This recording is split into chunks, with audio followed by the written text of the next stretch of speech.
Hello, James here. Um, I got something that I want to cover that I really we never really talk about in the black community. Um, First of all, it's gonna start with this gentleman reveals about Native American Indians. The second video is gonna talk about Afro Latinos. And before I start out the message, to my if it's any second generation, first generation Afro Latinos that's watching this channel, I want to address this to you. In the kingdom of God, there's no blockamiento. God don't go by color. Those of you who bilingual in English, tell them to tell them to go to the Revelation 12. Tell them to go to the book of Daniel. To my Afro Latino, I have the countless topics on this. Jesus is this. The ones coming back into the earth gonna look like this. He's dark brass, and it's not about race, but it's about truth. It's about fact. You have, and his hair is like wool. It's white as wool. He his body is described as burnt brass. Those of you bilinguals, explain what burnt brass is to them. You don't have to. You don't have to feel like you're second, third place to anybody. I have the message to say this. Your skin is not a curse. You're not less than. You were never made to be less than anybody of the race. In fact, the human race was formed out of you. Fact. But what happened was, over a period of time, Western European put this in an indigenous part of America and brought it to certain parts of islands in the continent. And when they showed the images or pictures, it showed what it looked like a white European male. And so they put this ideology, and they brought it to the Americas, North America, and Africa. So before, I just want to get the message. You are special. You are blessed. If you don't know, if you don't hear anything else, and some of you already know you're proud to be a black, Afro Latino, but the ones who struggle with coloration, the ones who struggling with being called big nose and kinky hair, obviously the people who's criticizing you never read the Bible, and they don't tell you the truth, and no pastors don't want to take, but that's the fact. It's in the book of Daniel, in the book of Revelation, to describe the one is to come into the earth. Feet burnt bodies, bottom of his half is burnt brass. His skin is darker than dark bronze. And this is what they don't want to tell you about. To my Afro Latinos, they make you feel like you were less than, but that's not true. They make you feel like that. So those of you who are bilingual, explain to them it's Spanish on Revelation. And go to the book of Revelation and the book of Daniel. Be led by the Spirit. This mindset of blockamiento, they had to break it off here, so you can heal in here. I'm going to show you some videos. What happened in North America among some natives that did this to blacks, and how it was spread and went from North America down to South America and other parts of the world. Let's continue to talk about the Native Americans. Email list. The reason why is because due to the nature of the content of this channel, I don't know when the content is going to just mysteriously disappear or this channel will be shut down. The email list is just for the followers or the subs so that you know where these things are just in case this mysteriously happens. So just go down to the link in the description of the video, click join email list, put your email address in there, and boom, you're good to go. That means that I can also send you other information that I cannot post here on YouTube, and you'll also, a lot of people like her have been taught to say, you know, the fake history, not the real history. And you'll also know where the channel is and where the content is in the event that it does disappear. Okay, let's go. I'm Native American. I don't care if you're black. I went through the same shit y'all went through. Some worse. My people got scalped. So really, what the hell is your problem? I don't give a fuck. I really don't give a fuck. What you got going on? You got my son, and then my husband, and you think and then you try to say I was swearing? No, I said, what's going on? No, I said, what's going on? Now I'm pissed. Now I'm going to sit there and kick you out of my store. If you don't leave, I will literally have to take you out. I don't care. Get out of my store. Now. Get out. I'm about to buy something, so hold on. No, I don't care. I want your money. I don't want your service. I don't want your company. Get out of my store. Now. You can't make me leave the store. Yes, I can. No, you can't. This is not store property. This is not public property. This is owned by someone. So you need to leave. You are being told to leave. Get off my premises. Now. You can go buy at Walmart. Have one all day. Get the fuck out of my store. Now. I don't know what's wrong with y'all. No, I don't know what's wrong with you. Thinking that you're catching attitude with him. And then him. First of all, you think I'm not going to get mad about it. No, stop. Get out of my store. First of all, No, I I'm done. didn't Get the fuck out of my store. First of all, I didn't catch your attitude. I asked her who You he did. was, and I said, "Can you try to No, see your you're not going to manager?" sit there and come at my son. And all, no, hell no. Then you want to sit there and say, wait a minute. You want to sit there and say, white privilege. Bitch, I'm not white. I'm Native American. I suffer just as much as y'all. In fact, worse. My people got scalped. So really, I don't care. I really don't care. Get out of my store. Now.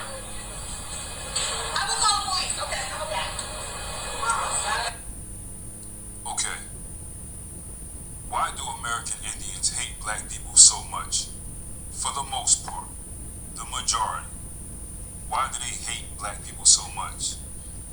Well, back to that video you seen, I know that's a whole different topic, but that was one shuck bone begging Negro right there.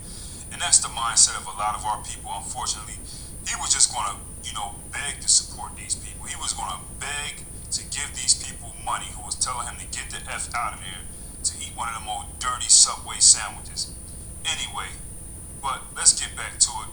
You seen that girl in the video. She claimed to be an American Indian. I'm sure that she was a racist as well. I'm sure that she was a racist. And she's kicking that same old line that a lot of people like her have been taught to say, the fake history, not the real history. She's talking about we had it the same, if not worse than you, or worse than you. My people were scalped. Okay, we're gonna get into that. But that's not the real history right there. This girl was lying. She's telling the half truth, which is what a lot of American Indians like to do. First, you didn't suffer like us. Don't ever. That's the biggest lie ever. That's the biggest lie ever. Now, I'm not saying that you didn't suffer, but you didn't suffer like that. Don't even compare the two. It's impossible. Okay. But for some reason, a lot of people, even some of our own people, we tend to think that people who were victimized by something or they suffer can't in turn become tyrants or Satanists or victimize other people and do to other people the same thing that they felt as though was being done to them. I don't know why people don't understand that there are people who do that. I mean, it's crazy. Well, this happened to us and this happened to us. Okay, true. This happened to you. I'll acknowledge that, but look at what else you did. And in this case, when we talk about these American Indians and black people, black people in America, indigenous black people on the land, black people who came from Africa who were made slaves as well. You know, we say, look at what you did to us. Look at what you did to us. You know, okay, you can talk about what they did to you, but look at what you did to us. And in American history, black Americans are the lowest on the totem. That's just how they always going to put us. Foundational black American descendants of slavery are always going to put as the lowest on the totem pole as an act of the government, okay? They'll pretty much let anybody victimize, go ahead of us, and they'll allow them to do it, and they'll allow them to do it as long as they can provide these people who choose to do this with money, policy, weapons, whatever. So, American Indians have typically always hated black people. Typically, as a whole. They've typically usually always hated black people. If you ever met any American Indians, you'll notice that they're usually very racist, very nasty and hateful to black people on sight. Usually will tell you that they don't like us. Are there exceptions to the rule? Of course, there are always exceptions. I'm speaking about the totality of this whole energy right here. You'll notice that most of them just really hate us, really don't like us. If you know any American Indian historians or any American Indian people who respect you enough to tell you the truth, they'll tell you that their family does not like black people. They hate niggas, straight like that. If you talk to a historian, you can go to the Smithsonian, you can speak to an American Indian historian, they'll tell you the true history and what really went down. And this history is undisputed. You can go check that out. Talk to a real historian, okay? And from one of them, they'll tell you the truth. But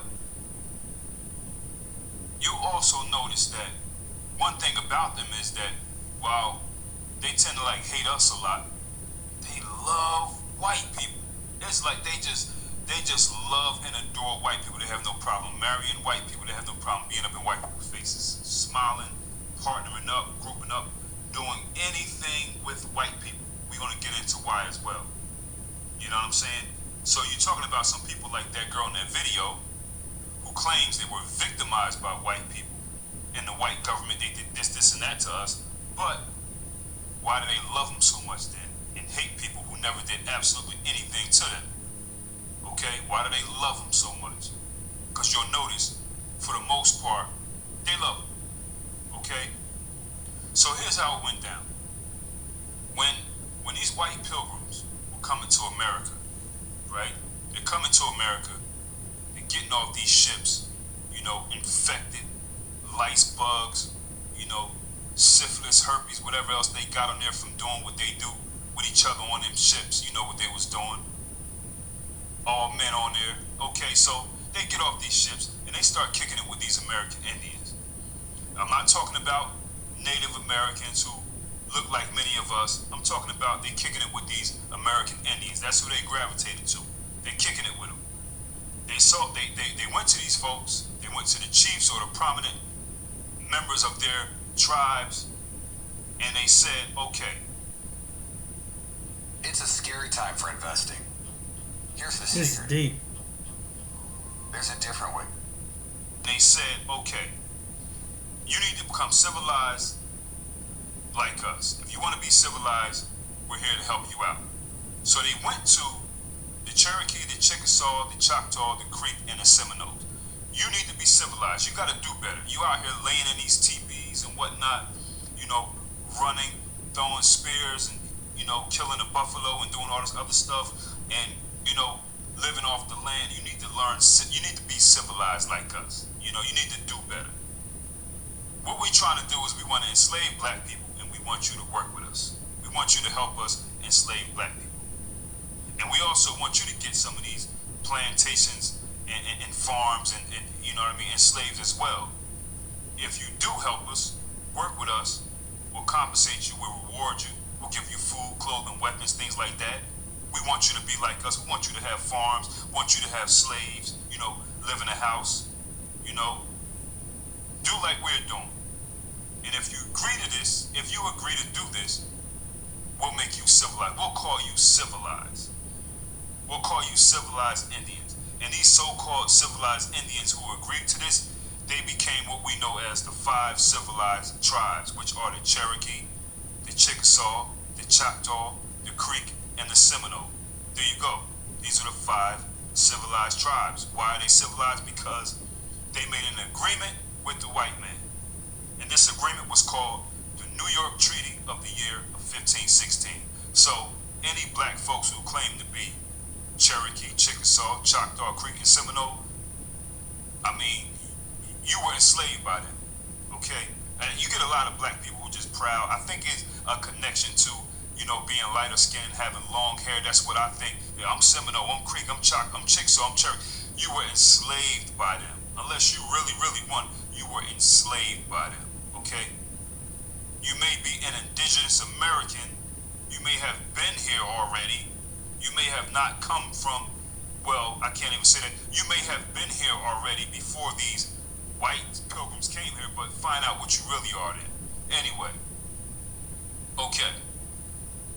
So, it makes you think also, right?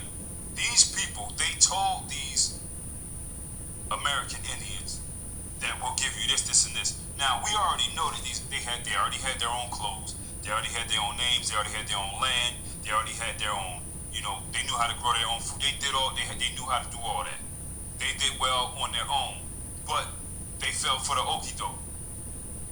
And you got to remember also or understand that many of these people, they already had a disdain for black people, being the native or indigenous black Americans who were already here and look like us, okay? So they fell for the okie doke. Okay, we'll give this up, whatever. Let's be civilized, let's be white. Now, here we go. We got these American Indians, they're working hand in hand with the white man, trying to be civilized. They got plantations now too, they got slaves. You know, some of them got hundreds of slaves, like this Chief John Ross here for one. Hundreds of slaves, you know, and he's not the only one. So these 5, so-called 5 civilized tribes, they love the white man, they working with him, they said okay to the deal, and they're working with him. They worked as slave catchers for runaway slaves, as well for the white man. This is all history facts. Black slave runs away. These American Indians were working as slave catchers. They would get $25 to bring the slave back, or $20 to bring the scalp with the ears back. This is what they were doing as they worked with the white man. You know what I'm saying? So when black slaves were running away, these white people just couldn't catch them on their own. They had these American Indians helping them. So what they also did is they signed the Confederate agreement, right, to fight with the Confederate States in the war. There you go. To maintain slavery. So you had American Indians who even fought in the Civil War to maintain slavery. They fought with the South because they wanted their slaves. They benefited from slavery. They liked what they got from the enslavement of black people. They didn't want to let it go. They also initiated something called the Black Flag Policy during the war. Now, during the war, okay, what this Black Flag Policy meant was it was an agreement amongst these Confederate guys, again, American Indians fighting with them, leading them in some cases. It was an agreement that if you caught any black soldiers from the Union Army in uniform, you had to kill them instantly. There was no black prisoner of war. You would not see any black prisoners of war. Only white ones could be taken in. If you catch a black one, you must kill them on sight. This is what this Black Flag Policy was.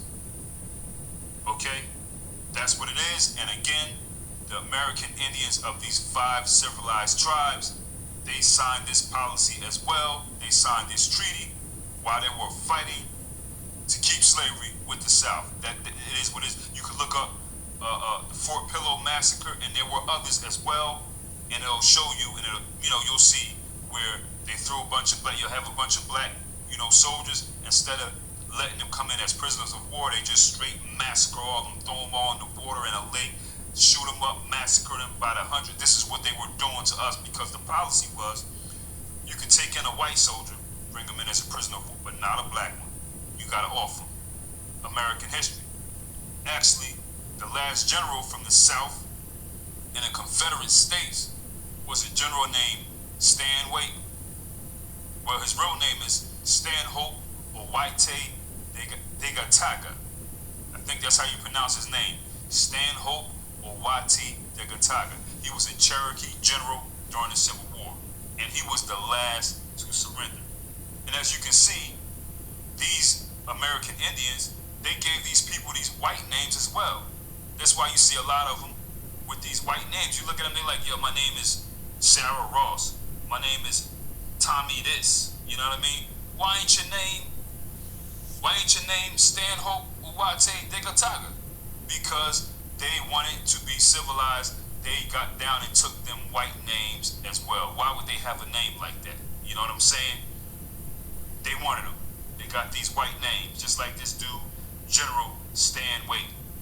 That ain't your real name, Stan Wade, but he was out here, you know, going hard for the white man because he wanted black slaves. So, even after the Civil War, and after the Civil War is over, remember, you got the Emancipation Proclamation, slavery is over. But there were many of these stubborn, racist American Indian slave masters. They said no. Although we have the Emancipation Proclamation, they held their slaves for years after slavery ended. Remember, this is a government order. The Emancipation Proclamation, these American Indian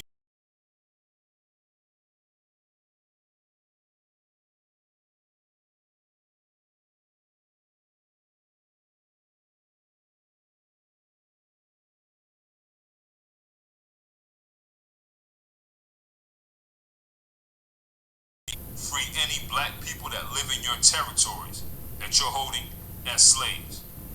Okay. They were told to set them free. They were told to give them the right to belong to the tribe, give them $150 each, give them 150 acres, no income tax, and they can go to any school free without paying tuition. This is why you see, when you see a lot of black people who say that I'm a Cherokee, I'm this or whatever, and they name one of these 5 civilized tribes, is because they were one of those people who they told you have to free them. Okay? They say give up any black indigenous people. Okay? Any black slaves you had. So when you hear black people say it, it's almost, to me, it's almost like they say it with pride. I'm like, that ain't really nothing to be proud of, saying I'm a Cherokee. Like, I mean, they're the ones who enslaved you. Now, of course, in time, did they mix and mingle with some of them? Yes, they did. That's only naturally going to happen. That's naturally going to happen. If these 5 civilized tribes, they got enslaved as men, as women, yeah, something like that going to happen. But it is what it is. You know what I'm saying? It is what it is. So this was forced. This is what they had to do. I just accepted a shop and deliver order from DoorDash. I have my red card, which means... Of course, this is what they had to do. On his channel, I have a video about Sarah Rector. You can go back and watch it. She was one of the first child millionaires, a young black girl. She was one of these people who were to receive the benefits of what they said, the government said they had to give the descendants of these people, okay? Sarah Rector, okay? Black child millionaire, you can look up her story. She was given her land, but when they gave these children like Sarah Rector their land, right? They tried to give them the worst land that they could find that they thought nobody would want, but it turns out Sarah Rector and some of the others, black children, their land actually had oil on it, so they got rich. Well, at least I know she did, some others as well. But there you go. Sarah Rector was, her people were enslaved. They were enslaved by one of the 5 civilized tribes. Okay? So anyway, now, this treaty, right, although it was the law, they didn't abide by it properly, of course. When they were supposed to give this these benefits to the black people. Of course, they didn't abide by it. You know what I'm saying? But what they did was they did make sure that white Indians were beneficiaries of this treaty to this day. To this day. Now, if you look, you'll notice that a lot of straight up European people, straight up, look like regular white people, but they claim to be Indians. They claim to be American Indians. A white lady, a white man, I'm Indian. You know what I'm saying? I don't know if you remember Elizabeth Warren, the lady who ran for president as a Democrat. She got caught up in that. She got caught trying to say that she was an American Indian. And there's many more like her. That's what they do. But they don't. They do it for a reason. Okay? These people like Elizabeth Warren and these other Europeans who are trying to pose as American Indians, they do this. The history behind this is they're what you call $5 Indians. Okay? They're what you call $5 Indians. And this is what happened. Remember the treaty that guaranteed what was supposed to be given to black people, right? Who were enslaved by these 5 so-called civilized American Indian tribes. So this is what happened. The black people are supposed to get these benefits. They're not getting their benefits. They're not getting their just due. So in the year of 1896, the government sent people out to go find all the black people who are supposed to receive benefits under this 1866 Indian Treaty. Okay? So the government says, we got to go find the people. And what we're going to do is find the people and register them under something called the Dawes Rolls, because they are entitled to these benefits, the Dawes Rolls. Okay? So what happened?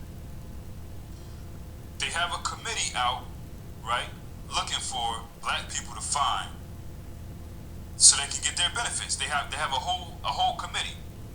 Well, what happened was some of these white people, these Europeans, they found out about it. So they said, hold up, free benefits for us? Remember, this is America, people. White Americans love handouts, welfare, and free stuff, which is why they have most of what they have. Okay? So white people found out about this Dawes Rolls committee. They're like, hold up, we got to get on this. So we talking immigrants and everything, white people from European countries and everything. They heard about it. They're trying to get up on it. So what they did was they started to approach people who are with the Dawes Commission, who are the people who are hired to go out and find the black people who were entitled to these benefits because they were enslaved by the 5 civilized tribes who are due to have their benefits. So what happened is these European people, these white folks, they started going to these Dawes Commissions meetings, and what they did was they started to bribe people who were on this commission board, you know, the people who were looking for them. They started to bribe them with $5. I'll give you $5 if you add my name to the list and say that I'm an American Indian or I'm worthy of these benefits. I'm gonna give you $5, throw my name on it. I guess $5 was nice money. You know what I mean? So these people was taking it. They was taking it and adding these people's names to the list. Okay? Although these people were sent out to get the names of the black people who were supposed to receive these benefits, these white folks found out about it and they went and bribed these people on the Dawes Commission with $5 to put their name on it.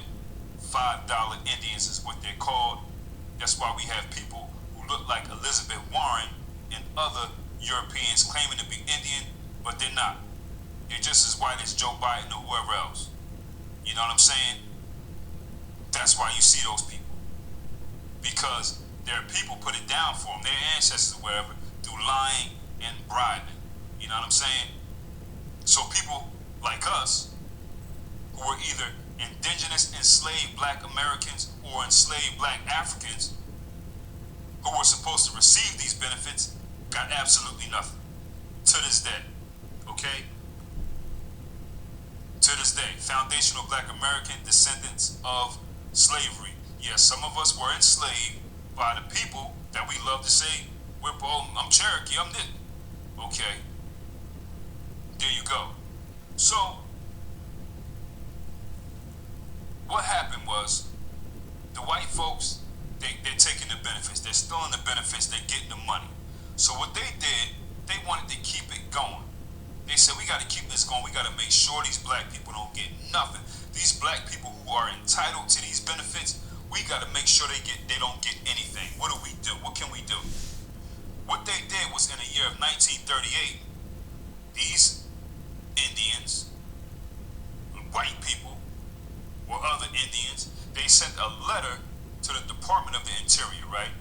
And they sent this letter to them for 3 years straight.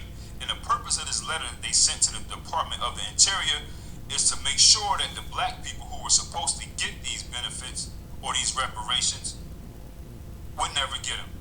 And they continued to send this letter again to make sure you block the black folks, okay? So they came up, due to this, they came up with a criteria called the blood quantum law. And what this means is that if any black people say that they are a beneficiary of these reparations, or they're supposed to get this, what's due to them, they have to prove that they are a rightful beneficiary. And they have to prove it by showing us that they have a quarter of Indian blood in them. They have to prove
Obama did that.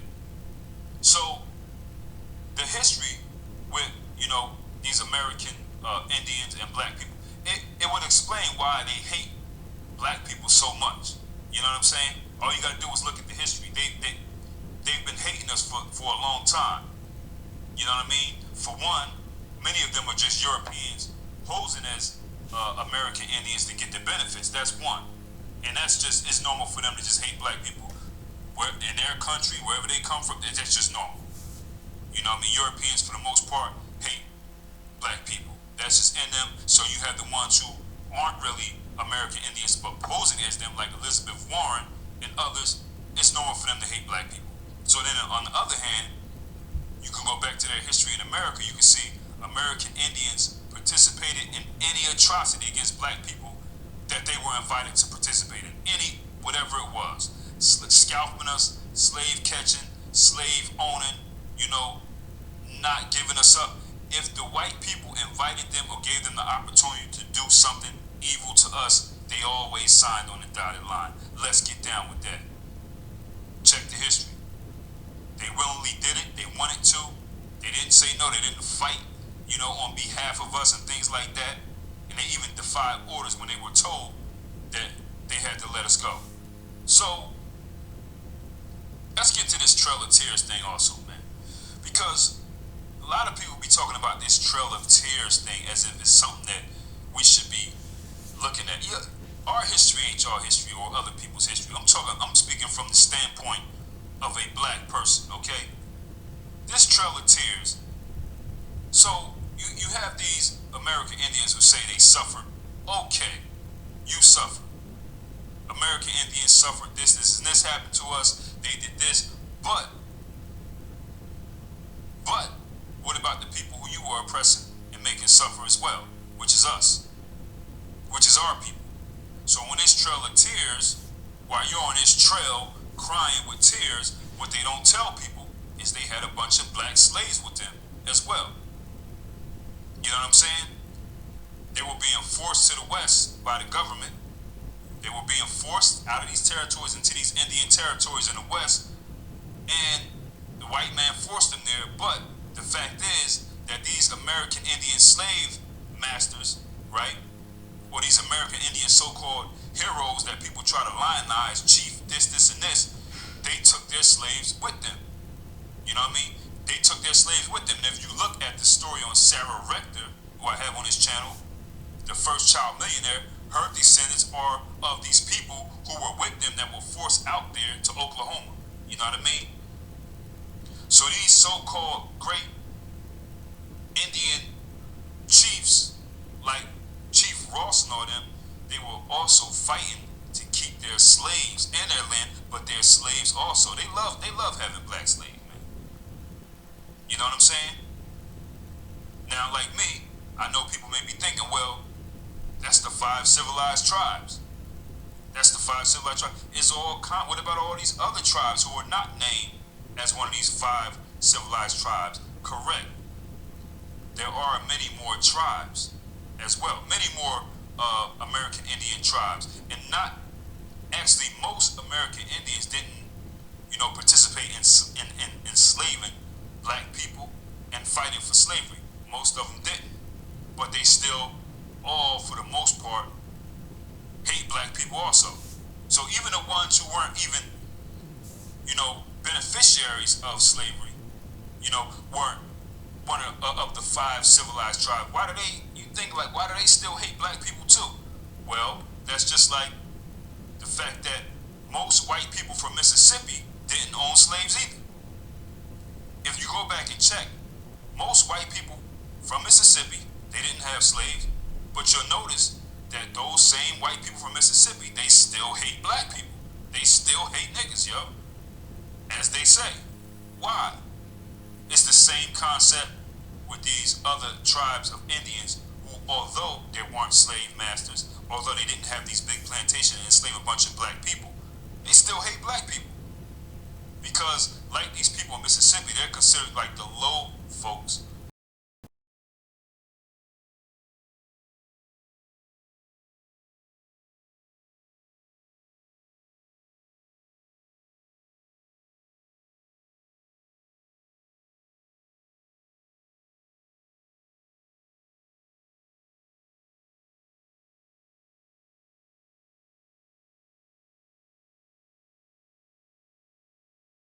They weren't considered the civilized tribe. You're from this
San Basilio de Palenque.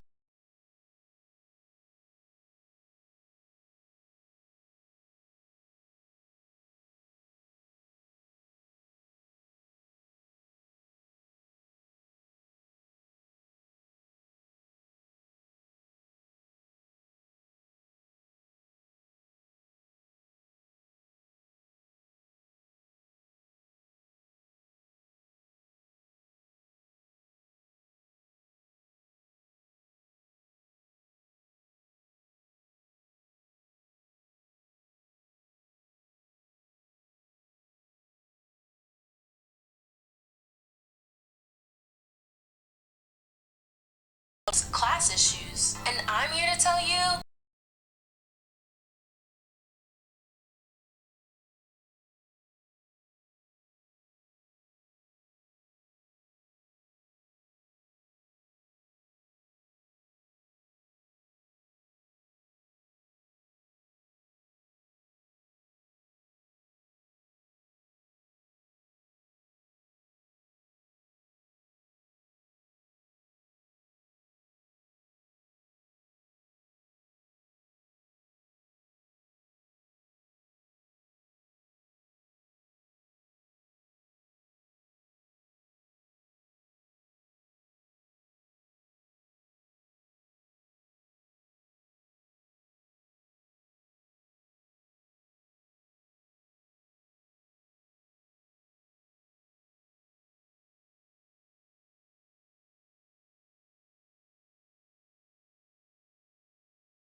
Colombia, Mexico, and Brazil Haiti,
where rebellion by enslaved Africans created the only free republic in Latin America and the Caribbean at the time.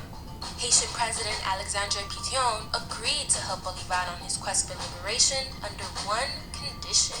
If Bolivar won, he had to abolish slavery and the new republic he was fighting for.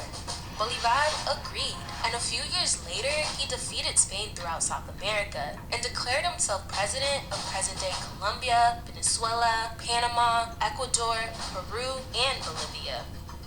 Around 60% of soldiers who fought for Bolivar were black, but Bolivar betrayed them. His promise to completely abolish slavery was a lie.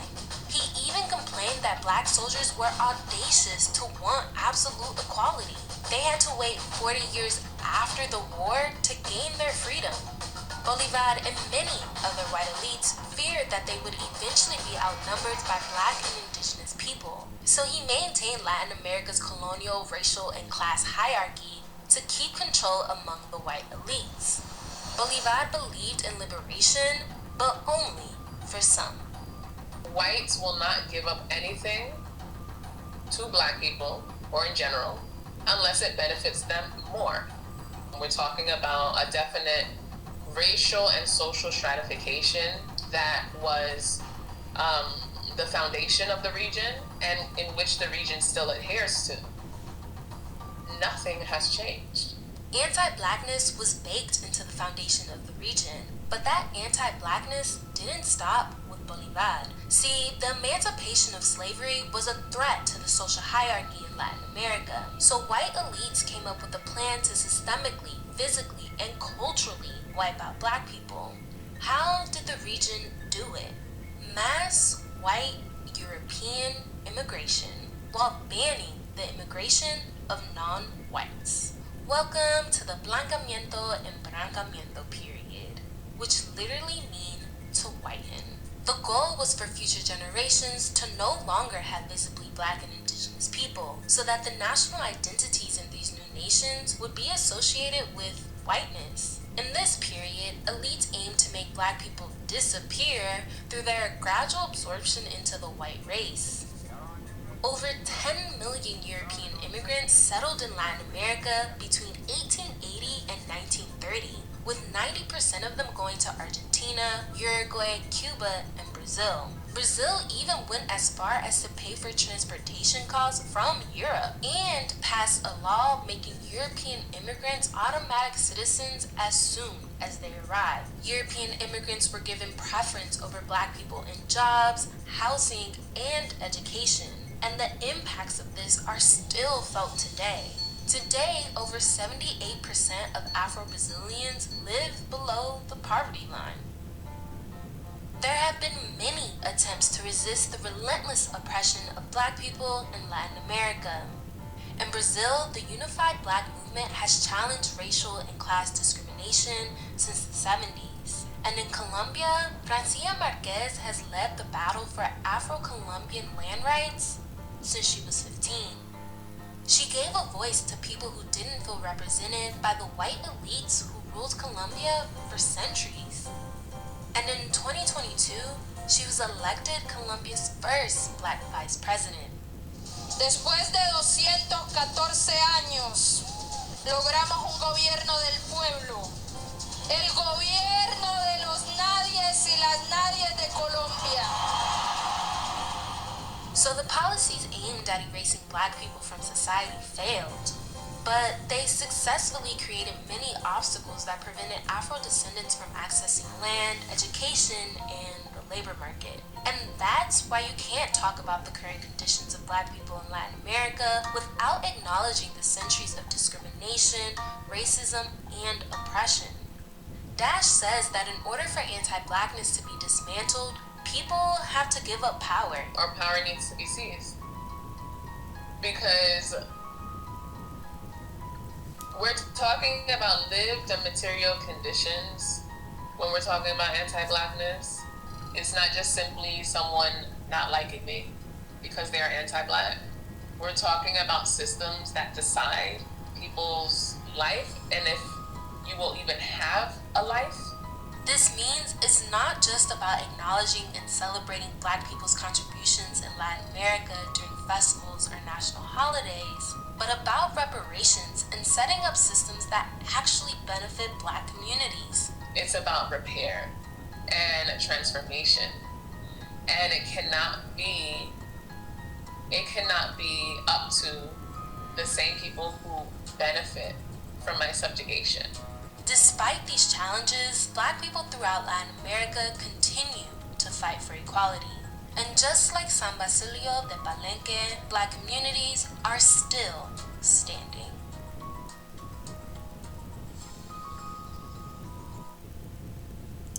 All I gotta say to the black community in those areas, just hang on. The Most High is coming. Just hang on. He's gonna get you justice. He's gonna get you justice. White supremacy in America, Latin America is going down. And it's gonna be destroyed off the planet. It was here during Christ, and it will be long gone. Trust me. Got another story. Was ugly. And it's very difficult to kind of erase that from people's minds. And the fact that because we are of color, we tend to be rejected to those that are lighter, and we tend to be accepted from those that look like us. So we tend to love and embrace what loves us, and we will reject those that reject us too. And that's something that happens deeply within me within me, within my children, within my daughter who's fair skinned, very fair skinned. You've met her, Jimenez. And she's rejected, and she's in a Latino sorority, and she's rejected because she wears the big hair and she is an Afro Latina. So rejection and within the context of Latinos, it's been ingrained so much that black is ugly and black is bad. And I still see it like it's not only in a spoken way, like I still see it. I work with sometimes some people that are new to the country and they'll be like, "Oh, la negra esta me dijo, this black lady told me, with a negative way," or "My name is Sarah," and I tell everyone, "My name is Sarah," because I don't want any confusions within people forgetting who I am, or they'll be like, "Oh, you speak Spanish."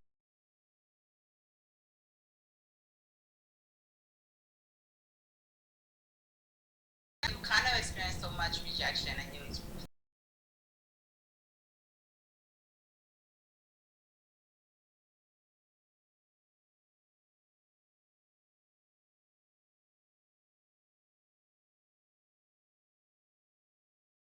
want to raise. Like for me, I've dedicated myself to not raise my children thinking that who they are and what they look like is shameful. Who they are and what they look like brings history, brings a lot of history that is, and they should feel very proud of it. But within Latino culture, even though you try to embrace your history and you try to talk about, like Munoz was saying, it's very difficult because you're like going against the grain, and every movement that's coming around is just really trying to erase the blackness within us. And you have to marry. ¿Cómo que se dice? You have to refine the race. I don't know if you guys have. Yeah, hay que mejorar la raza. You have to better the race, which means you have to marry white. You have to marry someone lighter, and it's something that's happening now. Even though we are talking about it, and some of us are embracing who we are, and we want to continue to embrace who we are and share it, but there's a bigger, higher power that's still there.